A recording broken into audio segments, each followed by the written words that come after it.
go. Okay, so my name's Sheriden. I'm the horticulturist for USU Extension in Davis County. And I also answer a lot of the home orchard questions for the state. So I was asked to do a piece on cold injury in fruit. And this is a really complex topic. It's not something that's really cut and dry and easy to understand. I read through about 4 different books and read through a bunch of research papers, and we're going to take all that stuff that was rolling around in my head. We're going to try and condense this down to 25 minutes and make it understandable, because a lot of it is just so sciencey and hard to understand, and I don't want it to be that way. So, but to understand when cold injury happens on fruit and how it happens, we have to understand how plants go through dormancy. So we're going to take a little bit of time and talk about the stages of dormancy. Sometimes we refer to dormancy as rest, like that's the word that a lot of people will use, like the trees are at rest, or our orchard is taking a rest, you might hear people say. And that just is referring to that dormant phase. We often correlate the beginning of dormancy in our minds with leaf drop on our trees, and the process happens before that. It starts a little bit before that, but that's what we kind of think about when our trees go dormant. They drop those leaves. Woody plants, like our fruit trees, gradually acclimate to low temperatures. They gradually enter dormancy. So thinking about that this is not a quick process will also help us understand some of the injury that happens on the trees. And like I said, dormancy consists of 3 stages. So we'll go through these 3 stages if I can get my screen to move. Okay, so here are the 3 stages. In the fall, we're going into dormancy, and the process that takes us into that coldest part of the year and gets the trees acclimated is called ecto-dormancy. When we reach the coldest part of the year, the winter, and we are fully dormant, we enter this phase called endodormancy. And this is regulated by some things that are happening inside the cells and the structures that the tree is trying to save and control and make sure they don't freeze. And then as we finish up this phase, we have to meet this thing called chill requirements. So we have to meet a certain number of hours at a certain temperature, and we'll talk a little bit more about that.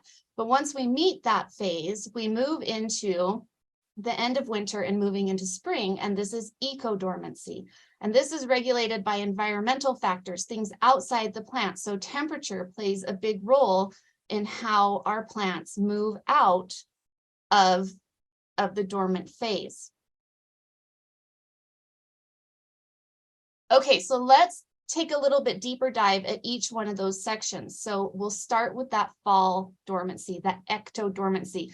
I was kind of running through this last night with my husband, making sure that he understood it so that everyone would kind of understand it. And he said, when you say ecto-dormancy, I think of Ghostbusters. That tells you how old we are. So that ectoplasmic residue kind of thing and getting slimed, right? But that ecto-dormancy should kind of stick in your head as the first phase. And this is that acclimation to freezing temperatures. So what happens in the fall is our day length starts to decrease. And these shorter photo periods, so photo period refers to day length in the fall, can trigger 10 to 15 degrees Fahrenheit of cold tolerance for our trees. So just the shortening of the days will make our trees start to move into this phase. Then we have these periods of cool temperature. So our temperature kind of gradually moves down, at least we hope it kind of gradually moves down. And as our temperature drops, when we hit sub-freezing temperatures or we get a frost, that can trigger even more dormancy. So when we get a frost, our trees can be about 10 degrees Fahrenheit hardier the day after the frost than they were the day before. So that triggers some of these processes to start happening in the trees as well. So we get exposed to these temperatures approaching 0 or freezing. And that is what is going to give us maximum cold tolerance. And we're going to talk a little bit more about cold tolerance as we move through this. Now, the endodormancy period, that's that period in the winter when we are fully at rest. The trees are not growing. A lot of the processes that you would see happening normally in the trees have stopped for this time period. And this is where we have to meet those chill hour requirements. And you may have heard of chill hours. Chill hours are the amount of time spent just above freezing. So the sweet spot for temperatures is between 40 and 50 degrees Fahrenheit. And the trees, depending on what kind of tree you plant, has to accumulate so many chill hours. And if it doesn't accumulate those chill hours, it doesn't come out of dormancy very well. Sometimes they don't come out at all. If they accumulate, or if they chill too much, it can kill the tree. So you may see or have heard of low chill peaches that are used in the southern United States. And the chill hours required for those trees are much less than some of the trees that we use in northern Utah or the northern Intermountain West even. So knowing what kind of a tree you picked can also affect how well it overwinters and how well it's able to produce fruit if it overwinters at all. So we have to select the appropriate trees. And usually in our nurseries, you know, we're supplied with the trees that are appropriate for our region. Now, when we think about these temperatures, you know, our temperatures are widely fluctuating. When we have temperatures below 40 and above 50, they're a little bit less effective on the chill hours. And in fact, if we get above 60, so if we have a warm spell, like a thaw in January, or even in December, and we go above 60, that can have a negative effect on chill hours. Essentially, it kind of takes away some of the chill hours that we've acclimated and kind of messes up the whole process. So we want to be cold and we want to be accumulating those chill hours. And you can see that there's a range of chill hours that are needed for different trees. And on the low side, those are low chill. And then, you know, there's the higher side of the hours, which is what we usually use in northern Utah, where I'm located. But your region where you're located may be a little different. Now there's a map here. And you can see Utah here is pretty much almost one color. As you get into the southern part of the state, we change a little bit, but this is what we would expect to see for chill hour accumulation, an average in our state, typical for our winters, what we would normally accumulate. So you can see we're around 1800 for most of the state. That's pretty high. That's a lot of chill hours for our trees. So we need tough trees that can handle those hours. Now, trees have different methods of surviving some of these low temperatures. You know, we just had an event in Utah where our temperatures dropped severely. We were really low. How do trees survive those really low temperatures? There are some mechanisms that they can use, and apples have been known to survive temperatures of -22 to -58 degrees Fahrenheit. That's incredible to me that an apple can survive those temperatures and still produce buds. Peaches are a little more tender. Cherries aren't quite as hardy as apples. So, you know, it can vary based on the type of tree that you're using. Now, damage can still occur when we hit these really low temperatures. And that's when something goes wrong with these mechanisms that the trees are using to be able to survive these really cold temperatures. So supercooling is a process that happens in the plant tissues, and the trees will do this in the tissues that are most important. So those places that are most important for them are the buds, because that's where we're going to have flowering. We're going to have leaf formation so that we can do photosynthesis. This is where our fruit is going to form. So this is reproduction. So these tissues are extremely important to the tree. So this is where this tends to happen. But what happens with supercooling is the plant will move the water out of the cell.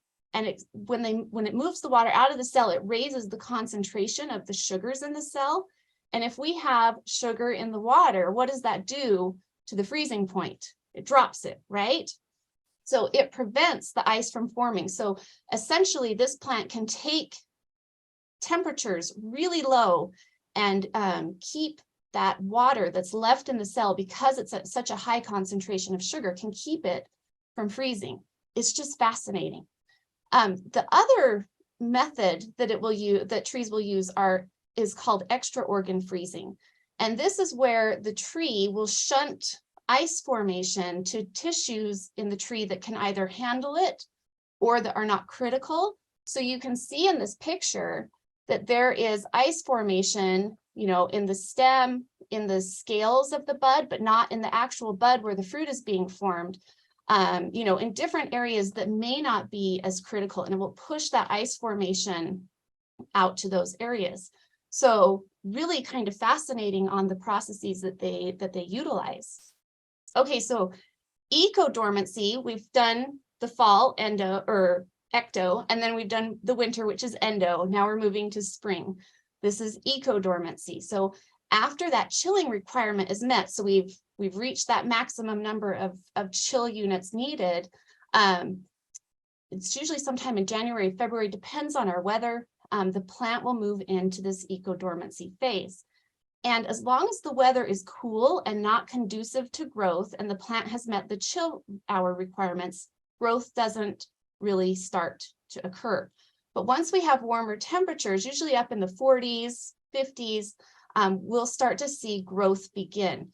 And our visual cue for that is bud swell. So we start to see the buds getting bigger, becoming more prominent, and that is a cue to us that we've entered into this eco-dormancy phase.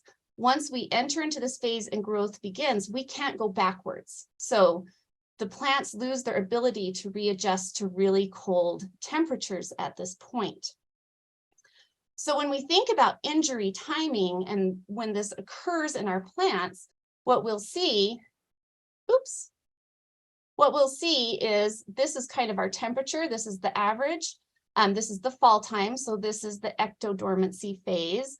And you'll see that the temperature is variable, but we're, trending downward. We hit the endo-dormancy phase. We're really cold. We might have some temperature dips in the middle of the winter that can disrupt some of the processes, that super cooling and ice formation in different parts of the plant. It can disrupt some of that. And then, we're moving upward on our temperature trending, but the temperatures tend to be most variable in the fall and in the spring. So when we see injury, that's kind of where we tend to think it would happen most often. And yes, damage can occur at any phase, but we tend to see it more in the fall and in the spring. So let's look at what fall damage looks like. So this is that ecto-dormancy phase. Damage occurs due to wide temperature fluctuations coupled with mild fall temperatures. So this was last fall. We had this incredibly mild fall. I'm going to show you some graphs in a minute. It's pretty impressive. Incredibly mild fall, and then our temperature just drops like a rock. Well, the plants aren't ready for it, and they can't acclimate fast enough. And so what happens is we end up with damaged or dead buds. Sometimes we'll see bud drop, so the buds will just drop off the trees. We'll see branch end dieback. So on our trees, the areas that are most tender are the newest growth. So, it's going to be, if we're going to have injury, we're going to see it on that newer growth.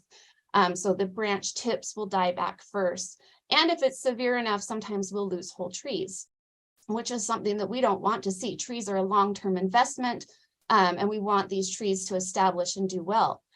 We won't see the symptoms of this until the following spring or summer, because the tree is going to continue to go through this dormant phase, and so we won't know that the buds have been damaged. There are a few things that we can do to help prevent fall damage. I mean, we can't prevent those temperature swings, but we can prep our trees so that they're ready for dormancy as early as possible. So things to avoid. Late season fertilizations. We don't want to be fertilizing our trees after July 1st. Fertilization pushes new growth. New growth will not have time to acclimate and fully go dormant, at the same time as the rest of the tree. So we want to make sure that the growth has stopped early on so that tissue has the opportunity to become dormant. Same with late season pruning. If we're pruning after July 1st, people think pruning is going to remove the wood from the tree and stop growth. It's actually the opposite. So pruning stimulates growth in the tree. So if we're pruning after July 1st, we're stimulating a new flush of growth that's going to happen in that tree. And again, those tissues may not be able to acclimate as quickly as tissue that was formed earlier on in the season. Anything that stresses the tree. So we want to avoid, if we can, drought stress and overcropping our trees. So making sure that we're thinning our trees appropriately, not pushing too much fruit production. If our trees are stressed, they may not enter dormancy quite as well as if a tree that was, completely healthy and unstressed. So we want to take good care of our trees. And then if you are one of those people that plant marginally hardy cultivars, varieties, rootstocks, and you like to push your zone. This last winter that we're just finishing up has been what we call a zone buster year. So if you are in a 6B and you like to plant for 7A on the USDA hardiness zones, you're likely going to be replanting a lot of plants, and that could include fruit trees if you're trying to push the envelope as far as hardiness zone goes. Things to do: manage our trees to promote health. So proper fertilization, pruning when it's an appropriate time, making sure that we're watering correctly and getting, water deep down into the soil profile, but not too often. We want to promote health and vigor in our trees. We want to thin our fruit, and we want to also control insects and disease. The healthier our trees are, the more easily they'll enter into this dormancy process.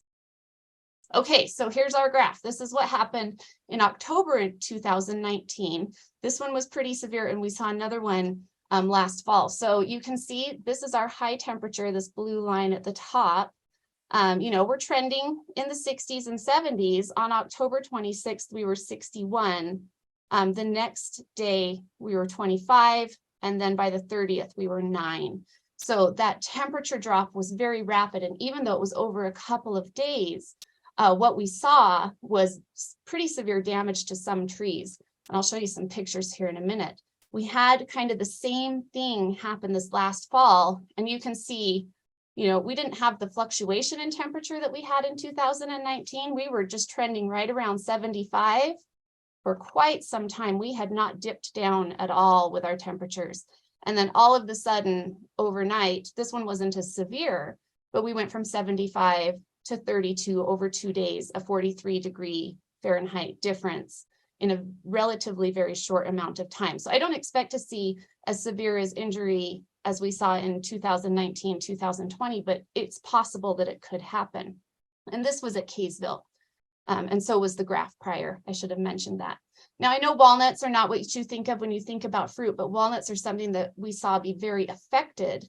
And you can see the damage very easily on walnuts, and they do kind of fit into that fruit category because they are a nut tree. But we saw, this was California, they saw at the same time that we did. This was Utah here. What we saw was branch dieback, canopy, the whole canopy's dying back. You can see this kind of witch's broom growth. This is new shoots popping up in the canopy, trying to keep that tree alive and keep that tree moving.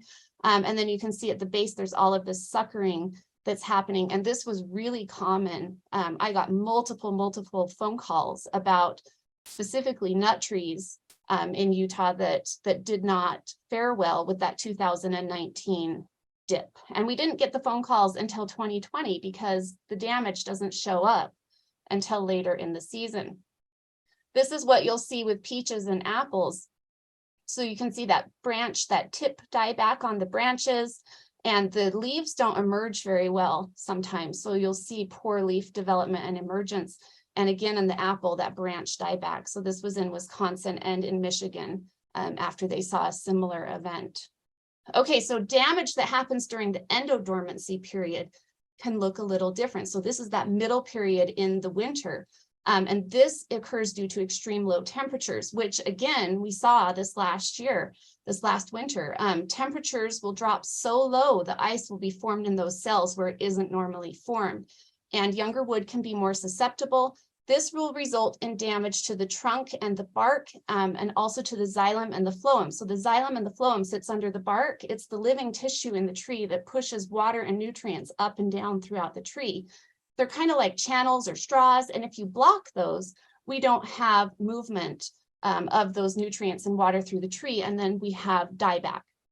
So you'll see, trunk, branch dieback, sometimes whole tree dieback, like what you saw here, what they saw in Michigan. And when you do a cross section, you can definitely see the damage that occurs, especially right here in the xylem and the phloem. You'll see that damage that occurs in the trunks. Now, SUNSCALD is another injury that can happen, and this can happen in that endodormancy phase and also through the ECO-DORMANCY phase. But this happens when light is reflected off of the snow, and it's sometimes referred to as Southwest winter injury because it happens on the south and the west side of our trees because that's where our sun is located in the winter. So we'll have sunlight coming down, reflecting off of the white snow, and the bark is dark colored, and dark colors take on radiation and hold it longer. And so it will warm the bark, and then we start to get water movement through that xylem and the phloem and into the cells. And then what happens at night, our temperatures drop and we get ice formation in those cells, and then we get cracking and splitting on the south and the west sides. And you'll see damage like what you see here, here, and then here. This is a cherry tree that's a branch up in the canopy, which is difficult to deal with. But what we typically will do to prevent this is we'll do a white trunk wrap around the base of the tree, or we use latex paint mixed 1-to-1 with water, white latex, and we'll spray the trunk with that mixture. And because it's white now, it reflects the light instead of allowing the trunks to warm. So that's a different type of injury we sometimes also see. And you can see that white spray on the bottom of these trees. Oops. Okay, so here we go. This is Hiram. This is in January. You can see we're trending right around, freezing a little lower. We hit 35 here, and the next day we're down to -14. There were some areas in Cache Valley that reported even lower temperatures than this. So if you're in Cache Valley or along the Wasatch Back, and you saw these very low temperatures, and you have peaches planted, it's very possible that you could see damage due to this type of temperature drop that happens so quickly. Okay, so now let's talk about the spring damage. We don't have too much time, but we'll try and get through this. So this is that eco-dormancy phase. This is coming out of dormancy. And again, our damage is going to be due to temperature fluctuations. The growth usually has started at this point. The plant tissues are not as hardy. Remember, once growth starts, we can't go backwards in hardiness. And we have critical temperatures as these blooms and buds open. When they're exposed to critical temperatures for as little as 30 minutes, we can lose the fruit production on our trees. And I'll show you a really good reference for those critical temperatures. The type of freeze that we have can play into how the damage occurs. So there's two types of freezes that can damage our trees. And the first one is advective. And that's where we have a cold front move in. It's windy. It may not bring a lot of snow. It's usually dry air. And because it's windy, it's difficult to manage. There's not a lot we can do when we have a windy situation with a freeze. The other type is radiative. And this happens when we have clear, calm conditions, so no wind or very little wind. And what happens in the daytime, we have heat that moves in from the atmosphere. It gets, trapped in the soil, basically, and then it re-radiates at night and allows heat to move upward from the soil out into the atmosphere, and then heat and radiation is lost. Knowing that, we may be able to do a few things for ourselves to help ourselves. It's not windy, we might be able to control this. Now, this is frequently coupled with inversion, and especially in the valleys that we have in our basins along Utah and along the Wasatch Front. We'll get really cold air that sinks down into the bottom of that valley, and then we'll have a warm air layer on top of it. Thinking about that, I'll show you some of the things that we can do to help ourselves with that type of frost. So we can use, if you are a producer, a grower, you may have a wind machine, or you may be thinking about getting a wind machine. This is a great thing to use during this type of freeze, this radiative freeze, because we can take and we can mix the air, and we can change the air temperature by using that inversion and moving the warm air down and the cold air up and mixing it and raising the temperature by a few degrees. You can use orchard heaters. If you're a home grower and you just have a few trees, you can probably use incandescent Christmas lights strung up in the tree, and you can couple that with a cover over the tree to help hold the heat in during one of these freeze events if your buds are open or swelling and it looks like we may have a problem.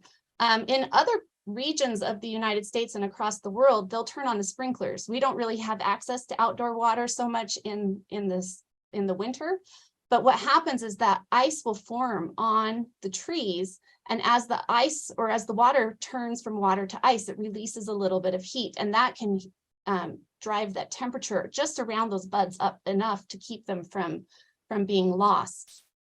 Plastic mulches can also trap some heat if they're not covered with snow and re-radiate out some heat during the nighttime hours as well. So there are some things that you can implement to help with a freeze.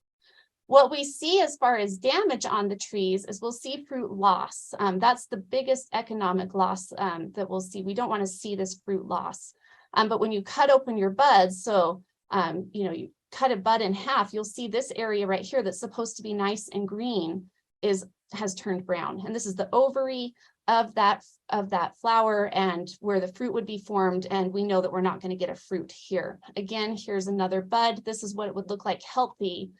This, you can see the freeze damage on the inside of the bud.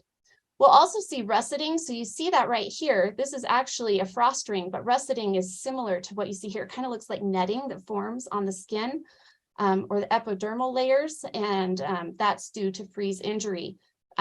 Frost rings are always, I shouldn't say they're kind of fun to find, but they are fun to find because they're so unique. But it means that we had a freeze event when that fruit was forming, and it didn't kill the fruit. The fruit continues to grow, but then it has that ring where the frost damaged that tissue. Buttoning is what we see on peaches, where we have peaches that don't fully form full size, and that can be due to frost damage. And then you'll see frost damage on the leaves like this. And this is an indicator that the edges of that leaf as it was forming in the bud were impacted. So here's those critical temperatures. This is on the website, so you can go to diverseag.org, and this is listed there. Mary Murray, part of our IPM team, put this together, and it's excellent. It goes through those critical temperatures for 10% loss and 90% loss at the different stages of bud on our trees. And you can utilize this, and it goes through all of the different fruits. So takeaways: take good care of your trees, prevent stress when possible, prune and fertilize at the appropriate times, utilize the resources you have to warm the environment if you need to on one of those radiative freezes, and just know that sometimes things happen and it's beyond our control. You can do everything you possibly can, every tool in your toolbox, and it may not work.